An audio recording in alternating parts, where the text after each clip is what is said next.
So I may not be a big fan of the original Bayonetta, but that didn't stop tons of others from heavily enjoying the game, and I'm not going to judge anyone for doing so because I can see the appeal. It's got some neat bosses, the controls are spot on, there's some replayability even if I personally won't come back to it anytime soon, and it's got a badass heroine that can take care of herself despite having a lot of weak retorts. However, when I heard there was a sequel coming out in 2014, I really didn't know how to feel about it. I thought it would be more of the same thing with very little changes, and while that is true in some respects and it does love to throw back to the first game a lot, which I'll already mark a few points down for, the changes that were made, though small, make Bayonetta 2, in my opinion, a truly remarkable spectacle fighter. That's a pretty big claim coming from me, but I really did have a much better time with this game than with Bayonetta 1. Having said that, unlike Bayonetta 1, this is a Wii U exclusive that pissed off a lot of fans, but it wasn't Platinum's fault because if Nintendo hadn't come in, Bayonetta 2 wouldn't have existed. Yeah, believe it or not, nobody else wanted to help Platinum release a sequel, and I really couldn't tell you why. I thought the first Bayonetta sold pretty well, didn't it? Were there just not enough sales? Was Bayonetta herself considered too sexualized for Sony and Microsoft? Was the fanbase too small? Well, no matter the case, a sequel has been made at the expense of players having to buy a new console. My family and I were intent on getting a Wii U anyway since Mario Kart 8 and Smash Bros. 4 were coming out the same year, but I could understand why people were upset about the exclusivity.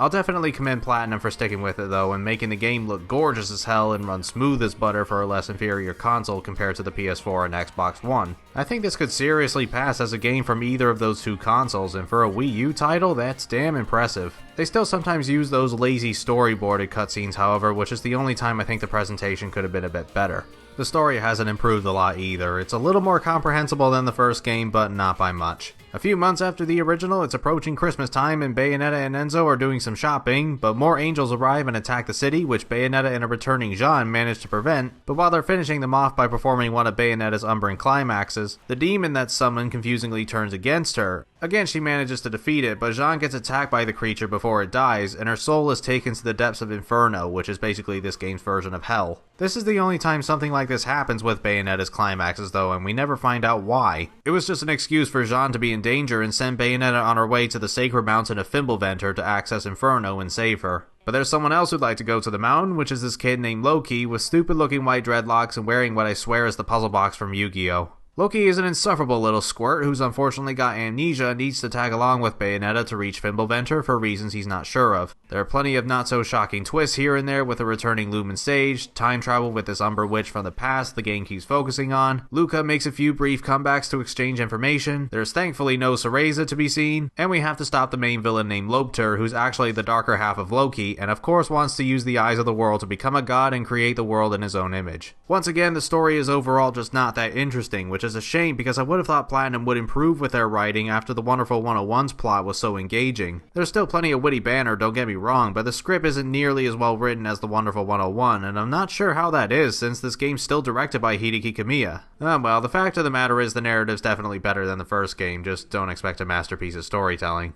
As for the gameplay, there's not much new to talk about here, but there are a few little changes and additions to make the combat a little more exciting. Firstly, unlike Bayonetta 1, I've had no issues at all activating Witch Time. It was perfectly reliable every time I dodged at the right moment, and it's still satisfying to slow everything down and smack my opponents into oblivion. Thank Christ for that. Inconsistent Witch Time was one of the most frustrating things about Bayonetta 1, only working when it felt like it. Torture attacks are also back if you want to do a ton of damage to your opponents and earn some halos at the cost of a full magic meter. But now you can also use your magic to perform the Umbran climaxes at will. Now we're not talking about those special finishing moves for bosses, but it basically lets you hit harder for a limited time. I love using this. All the old and new enemies I struggle with become much easier to handle once I enable it. Platforming's made much easier with Bayonetta's new glide ability, and you can once again purchase upgrades and new skills from Rodon's shop to further expand your combat abilities, because I guess Bayonetta somehow forgot everything she learned in the last game. But same as before, some of them can be very expensive, and you're not going to buy all of them on your first playthrough. I'm also really happy to say that the ranking system for the most part is absolutely perfect.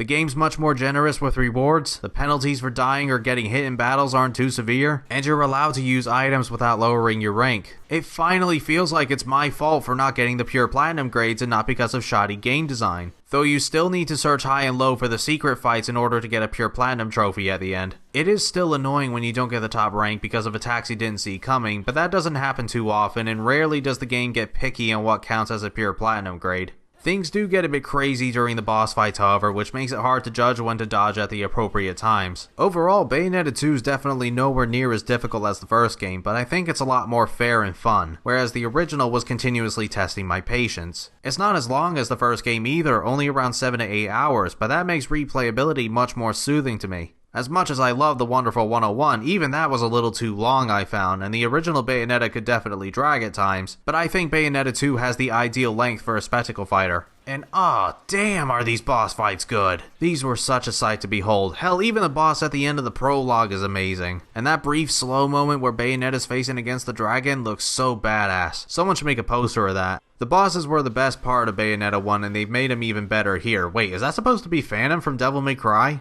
And you can make it look as goofy as you want with the Nintendo costumes making a comeback, and we've even got a new Fox McCloud outfit that looks ridiculous, but the guns are replaced with R-Wings, and if you wear it in the final chapter when you're controlling a jet, that transforms into a fully functioning R-Wing, including barrel rolling and firing Nova bombs. That's incredible, and this would eventually create inspiration for Star Fox Zero, which I'll be covering later in this marathon. That's only one of the various Easter eggs Bayonetta 2 has to offer. There's also stuff like turning into a morph ball while wearing Samus's attire, and there's an enemy that uses Wonder Blue's Valiantian blade. In fact, there are a few wonderful 101 references in here, but I'll let you see them for yourself. Finally, there's Tag Climax. That's an online co-op mode you can play with a buddy who owns the game, where you pick a number of battle scenarios and you can wager how many halos you earn after clearing all the enemies without dying and scoring first. Chances are fairly low of finding anybody playing online anymore, but unlike Anarchy Reigns, you can instead have a computer player by your side that's decent, but a skilled and trusted human player would probably be more beneficial. The difficulty gets higher with the more halos you bet, but if you think you're good enough, this is a great way to earn a crap ton of halos and further pimp out Bayonetta, and to also save up for the platinum ticket that grants you a secret battle with Rodin.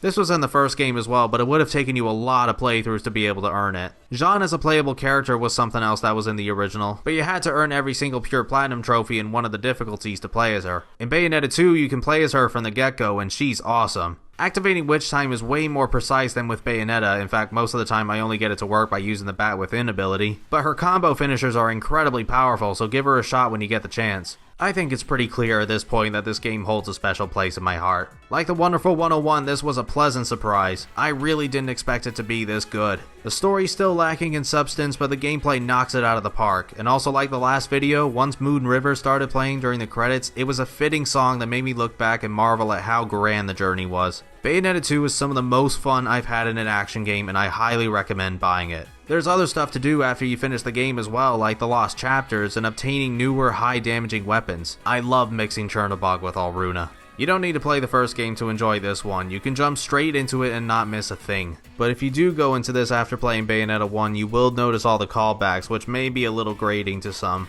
Personally though, in this case it doesn't bother me because I'm too busy having a blast destroying angels and using my over-the-top mech to cause destruction. I'd also advise using a Pro Controller to play this in Bayonetta 1. The gamepad's perfectly functional too, but I find it more natural and comfortable with a traditional controller. But well done to Platinum for understanding how to make an awesome sequel, and if there were to be a Bayonetta 3 coming out, you bet I'm gonna buy it. This was where Platinum really started to take off, but it's going to be hard to top Bayonetta 2. We'll see what they've done next time though when we look over the Legend of Korra video game. Something a little different this time, making a game based on a popular TV show. Until then, I'll catch you guys later. Okay, so recording these voiceovers were a little bit of a pain because for some reason, even though it's very close to midnight at this time, you can hear all the cars and motorbikes coming by my house, and oh Jesus, it's annoying.